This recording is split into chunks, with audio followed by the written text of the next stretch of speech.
We'd all like to think that if we were rich, we would do good things with the money, that we'd become a philanthropist, change the world for the better, that we wouldn't be one of those old-timey billionaires sitting on top of a giant pile of money like a dragon hoarding a giant stash of golden coins, right? We'd like to think we do the right thing. I'd like to think so too. In fact, I fully believe I would. But here's the thing. While there are some people who do become very generous when they build wealth, that evolution seems to be far from the norm. And it doesn't just seem that way. Researchers actually set out to test if this was the case. And let's talk about what they found. Hey there, I'm Paige and welcome to Nerdonomic, where this nerd talks about money and has a great time doing it. The Piff studies are one of my favorite bits of research. It's sort of depressing, but it also explains a lot, and once you hear about it, you won't be able to unsee it. So without any further ado, let's dive in. So in a series of striking experiments at the University of California, Berkeley, social psychologist Paul Piff explored how power and privilege shape behavior using an unlikely tool, Monopoly. Monopoly starts wars at home. Tell you what. Also known as my favorite game as a kid. I was pretty sociopathic, wasn't I? Yikes. Although I guess most children are ferals. So I got that going for me, which is nice. In one of Dr. Piff's most famous studies, participants played Monopoly with one another. Using a coin flip, they assigned one of the players the role of a rich player. And Dr. Piff rigged games by giving that randomly selected player clear advantages. The rich player got extra money, more dice rolls, and permission to pass go more often. Interestingly, a bunch of things happened when they did this. So one is that the people who are rich started to kind of clack their pieces on the board a lot more loudly. Like they started getting aggressive in the ways that they were even moving the pieces. And once they'd won the rigged game, which was a pretty easy thing to do because the rules were so rigged in their favor, they would brag afterwards about how savvy they were. And they downplayed the significance of the upper hand they were given in the game.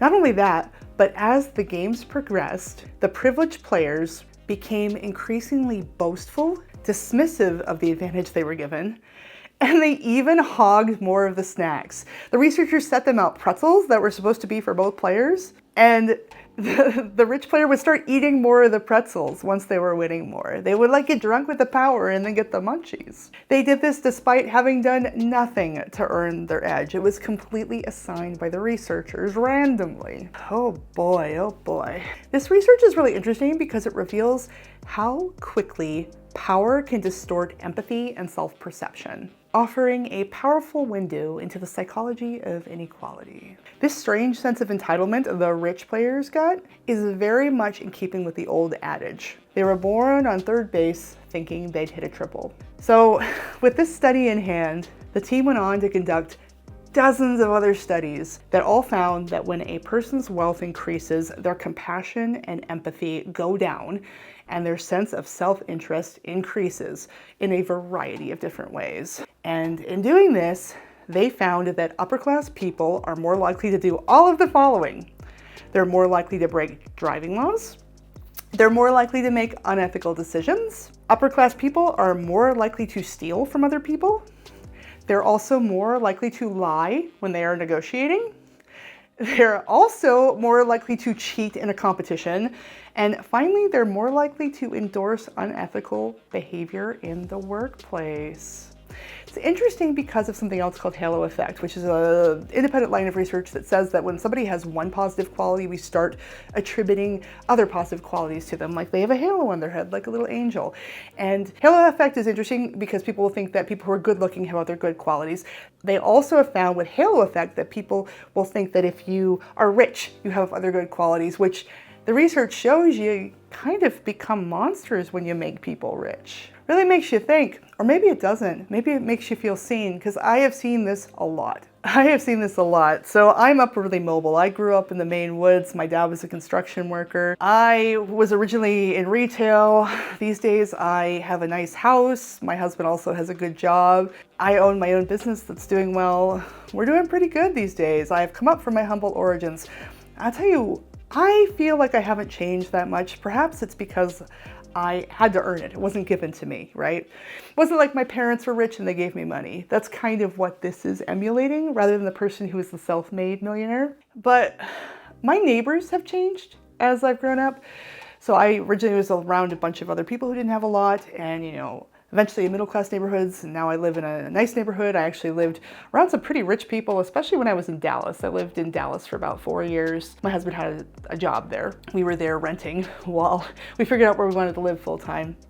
And I lived in a wealthy area in Dallas. Our neighbors were really mean. They were mean.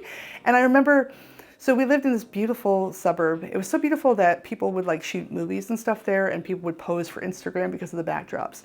But we would always have these emails that had to be sent out all the time to our entire apartment complex, because my rich neighbors, who were largely trust-funded, inherited children, like rich children of people that had oil money or, various Texas money, they would let their dogs poop all over the ground, and they wouldn't pick up their dog poop. It was interesting because I had lived previously in a suburb of Cleveland. It was a nice suburb of Cleveland, but it was more working class, and we never had that issue. People would pick up their dog poop, but not in this area where people were mostly trust fund kids. So it's that lack of empathy, right? And the drivers were terrible too. The driving was awful in that area, the traffic laws, and people were more likely to berate and scream at retail workers. I actually got in a scrap in a Texas Schlotzsky's one time sub shop because a woman was berating the guy behind the counter who was doing his best. It was a situation where there was a grocery store. You could see it from the sub shop. And I just turned to her and I pointed at the grocery store, a true story. I was like, you could go over there and make yourself a sandwich if you're really that crazy about it, if you can't wait a couple minutes while this man makes you your sandwich. She was like really, really mad at me. She was like, oh, looking me up and down. And I was all dressed up and everything. I was fancy for the day. She was so confused because here I am, presenting upper class, defending the retail worker. I mean, I had worked as a retail worker. She yelled at me and then stormed out. The retail worker was like, yeah, okay. Probably not the smartest thing. It's Texas, right? People are packing in Texas a lot of the time. I probably not the best risk, but I couldn't help myself because I still have that empathy and compassion. So I think maybe that's the disconnect between the research and how we think that if we got money, we would do well with it. Maybe if you're somebody that has experienced not having money and then you get it, maybe you will be that kind of person.